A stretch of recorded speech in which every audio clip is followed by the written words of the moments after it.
Oi, povo, tudo bem com vocês? Então, bora lá para mais uma aula aqui de história.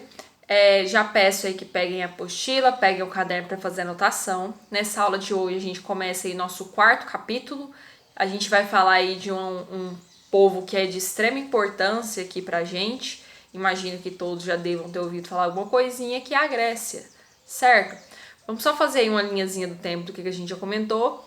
Falamos no início do ano a importância da história, estudo das fontes, né, e tudo mais. Comentamos sobre a pré-história, paleolítico, neolítico, homem das cavernas, homem da pedra lascada, homem da pedra polida. Entramos aí na tal da história, né, isso a partir aí do invento da escrita, mais ou menos em 4000 a.C. Começamos já a falar sobre os povos da Mesopotâmia e o povo do Egito, certo? Agora a gente dá prosseguimento e vai falar aí sobre a Grécia. Grécia o quê? Antiga. Do mesmo modo que o Egito, a gente colocou lá Egito Antigo, quando a gente fala aqui dessa Grécia, a gente também fala Grécia Antiga. Por quê? Porque são lugares que ainda existem, são países ainda atualmente. Tranquilo? Bora aí então na página 42. Olha o nome do capítulo. Grécia, formação e consolidação das cidades-estados. No capítulo anterior, vocês já tinham feito uma pesquisa sobre cidades-estados. Comentei que era um termo muito importante pra gente, né? A partir de agora, que a gente usa bastante. E aqui a gente vai usar demais esse termo, tranquilo? Então, imagino que tenha ficado aí já um pouquinho claro. E aqui a gente vai tentando entender melhor esse conceito, tranquilo? Bora lá! A Grécia, ainda na atualidade, é um país que atrai muitos viajantes e turistas que desejam conhecer ruínas e obras de arte da antiguidade. E é uma partezinha que vocês vão fazer de atividades.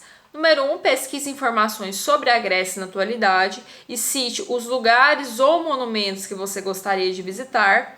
E 2, observe o cartão postal de Santorini, quais são as cores que predominam na fotografia.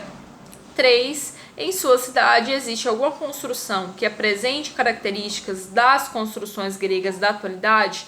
Para isso, vocês vão ter que dar uma analisadinha aqui na imagem.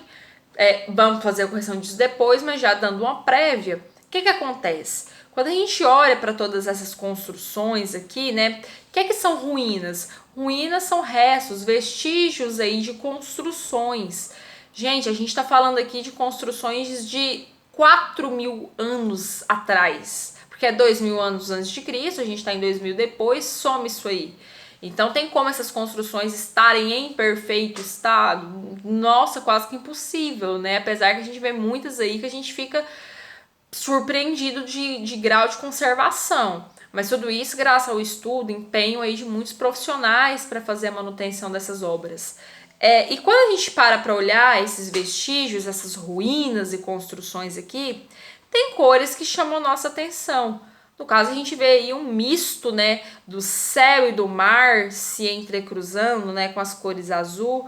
E aí, com exceção aqui dessa imagem aqui de baixo, que eu tenho uma cúpula com a cor azul, que aí é uma construção recente, porque na época eu não vou ter a presença da cor azul para pintar coisas. Porque a cor azul é uma cor artificial e ela vai ser elaborada aí posteriormente, né? Então a gente vê que é uma obra mais recente aqui de baixo. E aí eu imagino que com relação a se existe alguma construção na nossa cidade que relembre isso aí, eu acho que todo mundo vai colocar quase que a mesma coisa, né? Mas na nossa próxima aula a gente discute mais após vocês terem feito. Na página 43, formação do mundo grego. O que acontece? A Grécia ela vai ser tida como um berço da civilização ocidental. Para pensar o globo, e lembra, porção oriental, porção ocidental. A gente no Brasil aqui mesmo, toda a América, parte ocidental. Europa ali, principalmente uma parte ocidental e tudo mais. Então a Grécia ela vai exercer muita influência para esses povos aqui ocidentais. Por exemplo, a gente, né? Ela exerce influência em povos bem posteriores, como os portugueses, que vão exercer muita influência sobre a gente, certo? E aí ela acaba sendo aí muito influenciada por povos que já tinham existido, como por exemplo os mesopotâmicos que a gente falou um pouquinho, dos egípcios mesmo. A gente viu que vai ter esse encontro de culturas ali, dos gregos com os egípcios, e outros povos como fenícios, persas, persas, esses que a gente vai falar bastante ainda deles, tá? Um outro povo. Imagina aí, sei lá, se alguém já viu aquele filme 300, já deve ter visto um pouquinho sobre esse povo. Vamos comentar mais sobre eles, certo?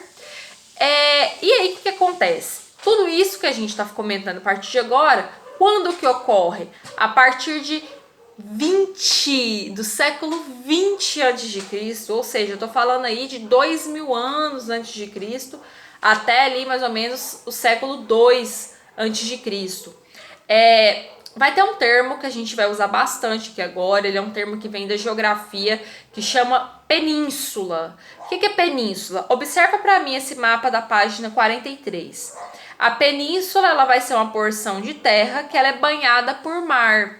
É banhada por água, só que ela não é uma ilha. Por quê? Porque ela é ligada ao continente. É a mesma coisa aqui, observa, tem o mar Jônico, o mar Mediterrâneo, o mar Egeu, banhando essa região aqui, só que ela não é uma ilha, ela está ligada aqui ao continente europeu. E essa região aqui é a região da tal Península Balcânica, que vai ser aonde a Grécia se desenvolve, né? Os povos da Grécia se desenvolvem. O que acontece? A região aí dessa península, ela já era ocupada por um povo chamado cretense, povo de Creta. E só que depois eu vou ter a chegada de outros povos, aqueus, dórios, jônios, eólios, e a partir aí da fusão entre esses povos aí, eu vou ter a formação do povo grego, tranquilo? Cada pontinho preto desse aqui no mapinha de vocês é uma cidade-estado. Tá? Não eram as únicas que existiam, tá? Mas são algumas das mais importantes. Mas eu peço que vocês destaquem, por favor, Atenas, que tá aqui nessa corzinha laranja, e Esparta, aqui embaixo com a corzinha verde. Vão ser duas das mais famosas e mais importantes cidades-estado dentro da Grécia, e vão ser duas das que a gente mais vai falar, vai se dedicar a estudar elas aí, certo? Vira para mim na página 44, vai falar um pouquinho aqui sobre isso que eu comentei com vocês, a questão aí da chegada desses outros povos, né? A questão do domínio aí do povo de Creta, a miscigenação. Vou ter povos que vão agir de maneira mais pacífica, vou ter povos que vão agir de maneira mais dominadora, mas é a partir da fusão aí desse povo de Creta com esses outros povos aí que eu tenho a formação do povo grego e a formação das cidades-estado. Tranquilo? É daí que eu vou tendo as diferenças entre uma cidade-estado grega e outra. Lembra, cidade-estado, o que é isso? Uma cidade não precisa... Todas estão na mesma região, mas eu não preciso que uma cidade dependa de outra de maneira política, nem nada. São cidades que agem de maneira autônoma, tem governo próprio e tudo mais. Mais pra frente isso vai ficar bem claro, porque a gente vai começar a ver que uma cidade, não, por mais que tenha características em comum, também tem características muito diferentes uma das outras. Tranquilo? E aí a gente entra numa partezinha que vai falar sobre a questão dos mitos, né? Como que isso é importante para as populações e para as sociedades. Já tínhamos comentado, né? Os mitos, eles vão ser aí teorias criadas, narrativas criadas, a fim de justificar, por exemplo, a questão da origem do mundo, justificando com teorias religiosas, enfim, etc e tal. Aqui, por exemplo, a gente vê um mito muito importante aí para o povo de Creta e, consequentemente, para o povo aí da Grécia, que vai ser o mito do Minotauro, do labirinto do Minotauro. Imagino que talvez alguém já tenha ouvido falar alguma coisinha sobre, né? A gente vai ter aí um rei de Minos de Creta, que ele vai ter um filho que foi morto, e aí, como um ato de vingança, ele vai criar esse labirinto aí com um monstro, né? Um Minotauro, vai ter uma forma aí meio humana, meio animal. E aí ele mandava buscar determinado número de pessoas e mandava para esse labirinto para alimentar esse animal, esse monstro, né? E o que acontece? Vai chegar um carinha que tem aqui na página 44 de vocês uma escultura que vai ser o Teseu, que aí ele vai usar da expertise, e aí, como era um labirinto, ele amarra um novelo de lã no início, consegue entrar, mata o Minotauro e consegue sair daquele labirinto, né? E E aí, por que vou ter a criação desse mito aí? Justificar a questão da força, né? Daquele homem ateniense e tudo mais. Olha aí, essa escultura é feita de mármore. Observa a questão do corpo, né? Como eles já vão ter um estudo do corpo.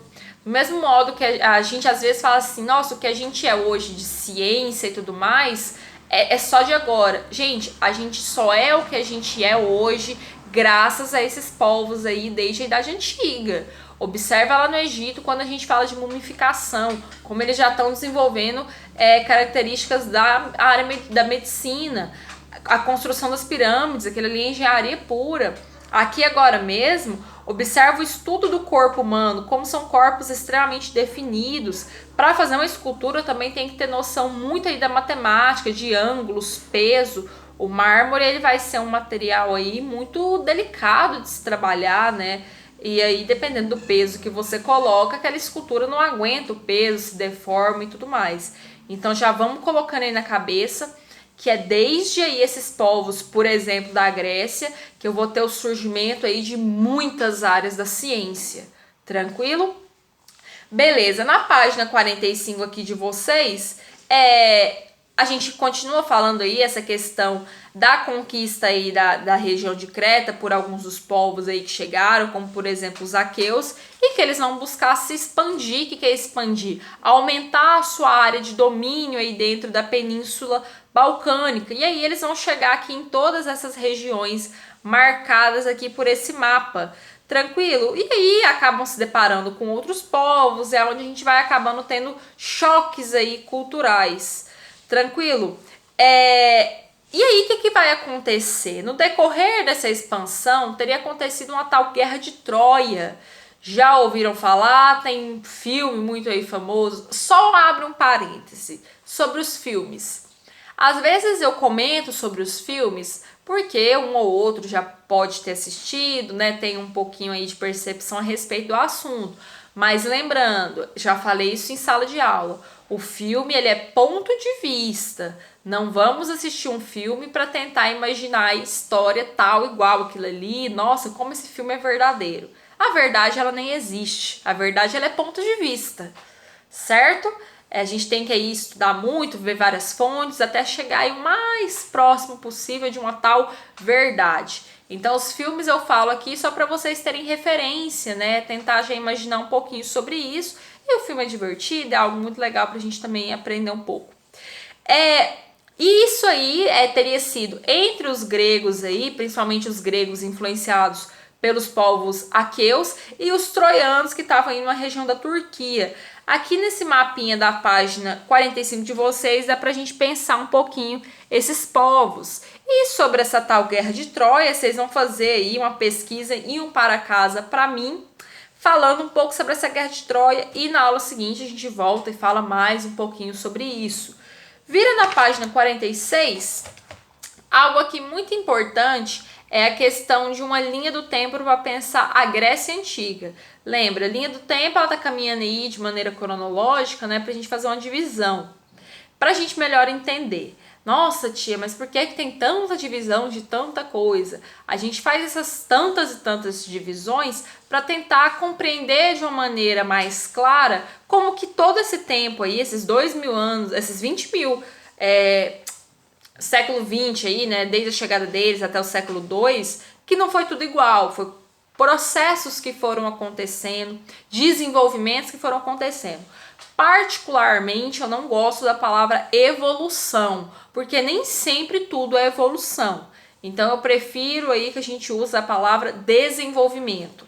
As coisas estão se desenvolvendo, nem sempre para o bem, certo? O que acontece aí com essa linha do tempo? A gente começa aí no século 20 a.C., né, ano 2000, civilização creto-micênica. Vai ser o encontro dessa civilização de Creta com outros povos, como por exemplo os aqueus. Ou vocês também podem colocar de lápis aí, período pré-homérico. Agora eu vou falar quem que é esse tal de homérico. Então aí é a chegada de outros povos dentro da Grécia. Da Grécia não. Da Península Balcânica, ainda não é uma Grécia. Segundo aí, a partir do século 12 a.C., eu tenho esses séculos obscuros, que eu peço que vocês também coloquem como período homérico. Vamos explicar quem que é esse cara. Imagino eu que em português vocês já tenham falado um pouquinho sobre isso na área de literatura. O Homero, ele vai ser aí um dos principais autores aí que remontam da Grécia Antiga. Vai ser a ele incumbido o papel de ter escrito, por exemplo, livros como Odisseia e Ilíada. Muito legais, tem esses livros disponíveis na internet, quem puder, tiver um tempinho aí, lê esses livros, são clássicos, tem filmes também, tá? Filmes mais antigos. Mas é uma literatura que vale muito a pena de se ler, que a gente vai ver muito essa questão mitológica, né, dos monstros marinhos e etc e tal, e são achados escritos que eles vão colocar aí que é esse tal de Homero que escreveu. Então o período pré-homérico seria de antes dele, o período homérico seria desse tal de Homero aí que escreveu livros como Odisseia e Ilíada, tranquilo? Período arcaico vai ser o período aí da formação das poleis. Poleis é quem? As cidades, tá? Quando já tem aí o estabelecimento de Atenas e Esparta, por exemplo. Período clássico é o período aí que eu vou ter a presença de muitas guerras dentro aí da Grécia. A gente vai comentar sobre isso. Guerras como as guerras médicas, que vai ser algo muito complicado aí dentro. Vou ter aí a questão das guerras do Peloponeso. São guerras que vão fragilizar muito aí dentro da Grécia, tá? Vamos comentar mais sobre isso depois. E período helenístico, um período aí, principalmente quando eu paro para pensar filosofia dentro, já tô dando um spoiler aí para vocês, né? Vamos falar muito de filosofia, que tem um berço dentro da Grécia. Quando eu falo berço, gente, é de nascer, tá? Vamos falar muito aí nesse período helenístico sobre uma questão filosófica dentro da Grécia, principalmente de uma cidade-estado, de Atenas. Tranquilo? Então, gente, hoje essa aula aí inicial, né, falando um pouquinho sobre esses povos, bora anotar o para casa. Vocês vão fazer para mim a página 42, responder esse de 1 a 3 e página 45 essa pesquisa. Tranquilo? Um beijo, fica todo mundo bem.